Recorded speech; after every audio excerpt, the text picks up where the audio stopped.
திருவள்ளூர் மாவட்டம் திருவேங்கடபுரம் பகுதியில் வீடுகளில் புகுந்து திருட்டு சம்பவத்தில் ஈடுபட முயன்ற இளைஞரை அப்பகுதி மக்கள் பிடித்து பொன்னேரி காவல் நிலைய போலீசாருக்கு தகவல் அளித்தனர்.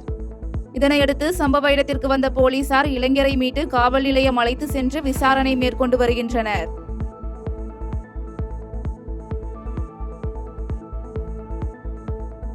திருவள்ளூர் மாவட்டம் மீஞ்சூர் வண்டலூர் வெளிவட்ட சாலையில் ஓட்டுநரின் கட்டுப்பாட்டை இழந்த LPG டேங்கர் லாரி சாலையில் கவிழ்ந்து விபத்து ஏற்பட்டது. இந்த விபத்தில் காயமடைந்த ஓட்டுநர் முருகன் சிகிச்சைக்காக தனியார் மருத்துவமனைக்கு அனுப்பி வைக்கப்பட்ட நிலையில் 4 கிரேன்கள் வரவழைக்கப்பட்டு டேங்கர் லாரி அப்புறப்படுத்தப்பட்டது.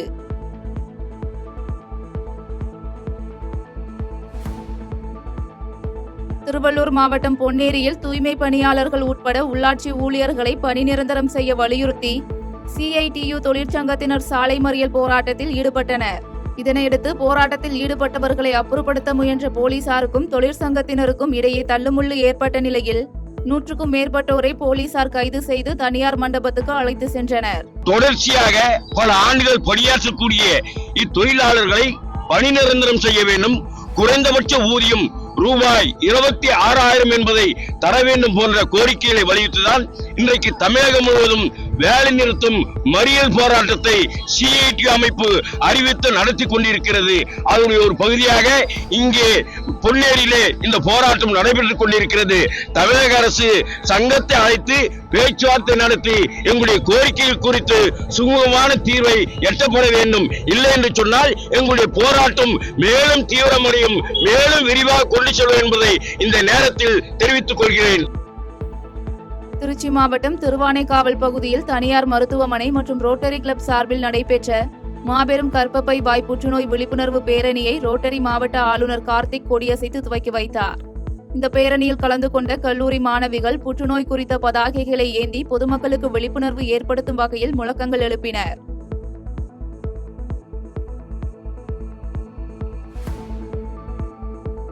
திருச்சி சர்வதேச விமான நிலையத்தில் கோலாலம்பூரில் இருந்து வந்த விமானத்தில் பயணம் செய்து வந்த பயணி ஒருவர் தனது பையில் பிளாஸ்டிக் கண்டெய்னர்களில் அடைத்து வைத்து 32 சிகப்பு காது ஆமைகள், 3 அல்பினோ ரக்கூன்கள் மற்றும் 13 பச்சை உடும்புகள் ஆகியவை கடத்தி வந்தது தெரியவந்தது. இதனையடுத்து அவற்றை பறிமுதல் செய்த சுங்கத்துறை அதிகாரிகள் இதுகுறித்து வனத்துறை அதிகாரிகளுக்கு தகவல் அளித்த நிலையில் சம்பந்தப்பட்ட பயணியிடம் விசாரணை மேற்கொண்டு வருகின்றனர்.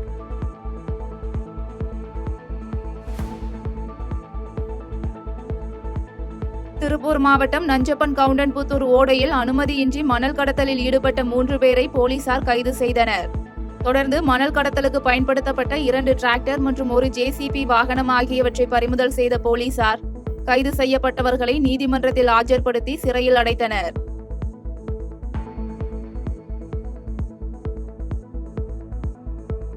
திருப்பூர் மாவட்டம் வாவிபாளையம் பகுதியில் செயல்படும் தனியார் தேங்காய் தொட்டி சுடும் ஆலைக்கு தமிழ்நாடு மாசு கட்டுப்பாட்டு வாரியம் சான்றிதழ் வழங்கியது குறித்து பொங்கலூர் வட்டார வளர்ச்சி அலுவலகத்தில் விவசாயிகள் மற்றும் அரசு அதிகாரிகள் பேச்சுவார்த்தை நடைபெற்றது.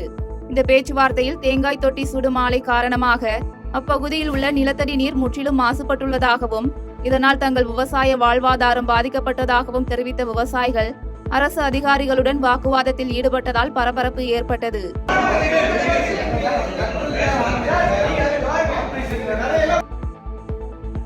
அரசியலில் பங்கு பெறும் வகையில் சட்டமன்ற தொகுதியினை கூடுதலாக வழங்க வேண்டும் என்று தமிழ் புலிகள் கட்சி தலைவர் நாகை திருவள்ளுவன் கோரிக்கை வைத்துள்ளார்.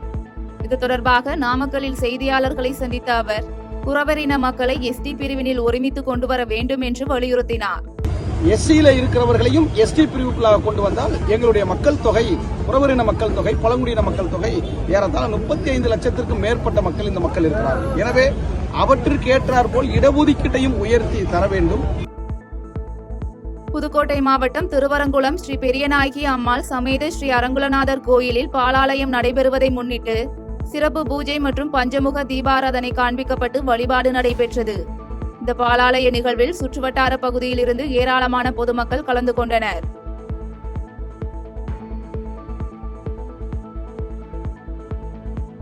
புதுக்கோட்டை மாவட்டம் ஆவுடையார் கோயிலில் கடந்த ஜூலை மாதம் சகோதரர்கள் 2 பேர் கொலை செய்யப்பட்ட வழக்கில் 13வது குற்றவாளியாக கைதாகி புதுக்கோட்டை சிறையில் அடைக்கப்பட்ட அனஸ்ட்ராஜ் என்பவர் சிறைக்குள்ளே தூக்கிட்டு தற்கொலை செய்து கொண்டார்.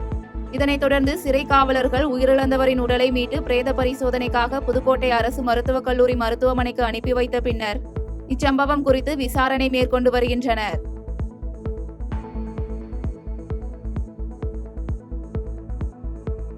புதுக்கோட்டை மாவட்டம் மங்கனூர் கிராமத்தில் மீன்வளத்துறை சார்பில் கடற்பாசி பூங்கா அமைக்க திட்டமிடப்பட்டிருந்த நிலையில் தற்போது கட்டுமான பணி தொடங்கியுள்ளதற்கு எதிர்ப்பு தெரிவித்து அப்பகுதி மக்கள் மாவட்ட ஆட்சியரிடம் மனு அளித்தனர். மேலும் இந்த திட்டத்தால் விவசாயிகளின் வாழ்வாதாரம் மற்றும் கால்நடை வளர்ப்போரின் வாழ்வாதாரம் பாதிக்கப்படுவதாகவும் அப்பகுதி மக்கள் தெரிவித்துள்ளனர். இந்த இடம் கையகப்படுத்துவது மங்கனூர் மக்களுக்கு பேரிழப்பாக ஏற்படுகிறது. இந்த மீன்குட்டை அமைவதனால் மங்கனூர் மக்களுக்கு எந்தவிதமான பயனும் இல்லை. இந்த மீன்குட்டை கடல் பாசி வளர்ப்பதனால் மங்கனூர் கிராமத்தில் உள்ள மக்களுடைய வாழ்வாதாரத்தை பறிக்கும் முயற்சியாக தமிழக அரசு ஏற்படுத்துகிறது. இதனை அரசு முழுமையாக கைவிட வேண்டும் என ஒட்டுமொத்த மங்கனூர் கிராம பொதுமக்கள் சார்பாக கேட்டுக்கொள்கிறோம். கிருஷ்ணகிரியில் தமிழக விவசாயிகள் சங்கத்தின் சார்பில் உயர்மட்ட விவசாயிகளின் அவசர ஆலோசனை கூட்டம் நடைபெற்றது. இந்த கூட்டத்தில் விவசாயிகளுக்கு ஆதரவாக போராடிய PR பாண்டியன் உட்பட 2 பேருக்கு வழங்கப்பட்டுள்ள 13 ஆண்டுகள் சிறை தண்டனையை மறுபரிசீலனை செய்து ரத்து செய்ய வேண்டும் என்று தீர்மானம் நிறைவேற்றப்பட்டது.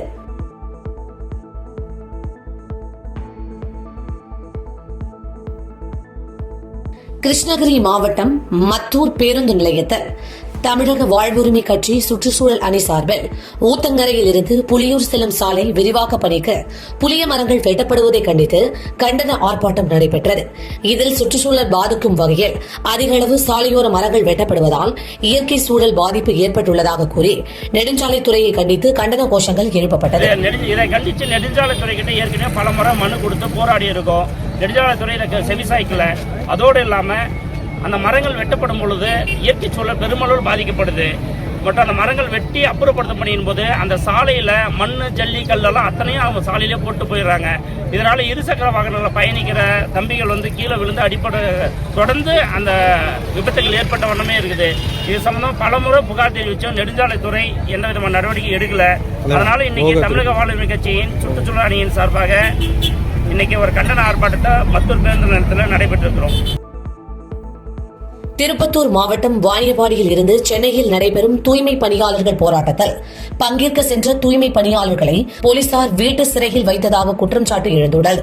இதனைத் தொடர்ந்து செய்தியாளர்களை சந்தித்த தூய்மை பணியாளர்கள் மற்றும் கம்யூனிஸ்ட் கட்சியினர் தூய்மை பணியாளர்களுக்கு அரசு 15,000 ரூபாய் வழங்கப்படுவதாக அறிவித்த நிலையில் 1,000 ரூபாய் 2,000 ரூபாய் என மாதம் ஊதியம் வழங்குவது வேதனை அளிப்பதாக தெரிவித்தனர்.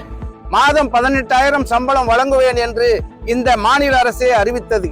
ஆனால் ஜிஓ அறிவித்த மாநில அரசே இந்த ஜிஓவை அமுல்படுத்தாத ஒரு அயோக்கியத்தனம் தொடர்ந்து கொண்டிருக்கிறது. எனவே இந்த தொழிலாளர் இவர்களுக்கெல்லாம் கொரோனா காலங்களில் உட்பட பல்வேறு இடங்களிலே பெரிய பெரிய தலைவர்கள் அதிகாரிகள் எல்லாம் அவர்கள் காடியிலே பூ போட்டு கும்பிடுகிறார்கள். பூ போட்டு கும்புறதுனால தொழிலாளி வயிறு நிறைஞ்சிடாது, வாழ்வாதாரம் உயர்ந்திடாது. கடந்த 15 நாட்களுக்கு முன்பாக கூட தமிழக முதலமைச்சர் மத்திய உணவு தருகிறேன் என்று சொன்னார்கள். மத்திய உணவு கொடுத்து விட்டால் இவர்கள் குடும்பம் சுபிட்சமாகி விடாது. எனவே அரசு அறிவித்த ஜிஓ படி 18,000 சம்பளம் ஒவ்வொரு துப்புரவு தொழிலாளிக்கும் தரப்பட வேண்டும் என்பதுதான் ஏஐடிசி தொழிற்சங்கத்தினுடைய கோரிக்கையாக உள்ளது. சென்னையில் கண்டெய்னர் லாரி உரிமையாளர் மோட்டார் வெளிச்சம் ஆல் இந்தியா மோட்டார் சர்வீஸ் அமைப்புகள் சார்பில் 9ஆம் தேதி முதல் அனைத்து கண்டெய்னர் மற்றும் டாரஸ் லாரி வேலைநிறுத்தம் செய்ய போவதாக அறிவிக்கப்பட்டுள்ளது. இந்த வேலைவாய்ப்பு நிறுத்தத்தில் புதிய வாகன சான்றிதழ் புதுப்பிப்பது, கட்டணத்தை திரும்பப் பெறுதல், எல்லை சோதனை சாவடிகளை அகற்றுதல் மற்றும் டீசல் விலையை GST வரிக்குள் கொண்டு வருதல் உள்ளிட்ட கோரிக்கைகள் முன்னிறுத்தப்பட்டது.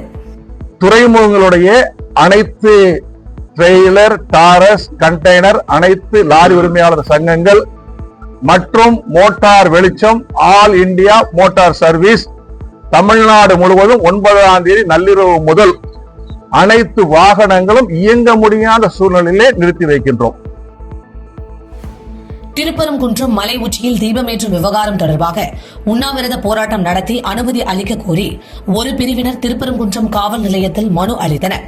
இந்நிலையில் தீபம் ஏற்றுவது தொடர்பாக உயர்நீதிமன்றத்தில் மேல்முறையீட்டு மனு நிலுவையில் இருப்பதாலும் 11ஆம் தேதி வரை மதுரையில் பொதுக்கூட்டம் நடத்த தடை உத்தரவு உள்ளதாலும் போராட்டத்திற்கான அனுமதி மறுக்கப்படுகிறது என தெரிவிக்கப்பட்டுள்ளது.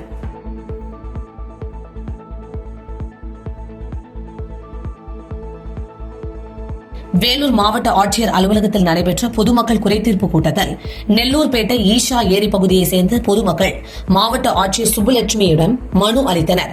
அந்த மனுவில் ஈஷா ஏரி பகுதியில் உள்ள வீடுகளை இடிக்க வேண்டும் என்று நீர்வளத்துறையினர் தெரிவித்தது குறித்து மாவட்ட ஆட்சியர் நடவடிக்கை மேற்கொள்ள வேண்டும் என குறிப்பிடப்பட்டுள்ளது. நீர்நிலைக்கு சம்பந்தமான இடமும் இருக்கிறது, பொதுப்பணித்துறைக்கு சம்பந்தமான இடமும் இருக்கிறது. ஆனால் நீர் கொட்டுவதற்கிடத்திலேயோ நீர் தேங்கி நிற்கிற இடத்துல நாங்கள் குடியிருப்பு இல்லை, ரோட்டு ஓரமாக தான் இருக்கிறது. அதுக்கு சம்பந்தம் கிடையாது. அது எங்களுக்கு பக்கத்தில் இருக்கிற நிறுவனம், வியாபார நிறுவனம், பெட்ரோல் பங்கு, குடியிருப்பு, மெத்தை குடியிருப்பு எல்லாம் பட்டா வழங்கி இருக்கிறார்கள். அதே போல் எங்கள் குடியிருப்புகளுக்கு அரசாங்கம் பட்டா வழங்க வேண்டும். அதற்கு மாவட்ட ஆட்சித்தலைவர் முயற்சிக்க வேண்டும். செய்திகளை உடனுக்குடன் தெரிந்து கொள்ள கீழ்கண்ட கேபிள் மற்றும் டிடிஎச் நெட்வொர்க்குகளில் எம்நாடு செய்தி தொலைக்காட்சியை காணுங்கள். பாதகம் செய்பவரை கண்டால் நாம் பயம் கொள்ளலாகாது பாப்பா. மோதி மிதித்து விடு பாப்பா, அவர் முகத்தில் உமிழ்ந்து விடு பாப்பா. அண்மை செய்திகளை உடனுக்குடன் தெரிந்து கொள்ள இணைந்திருங்கள் எம்நாடு தொலைக்காட்சியுடன்.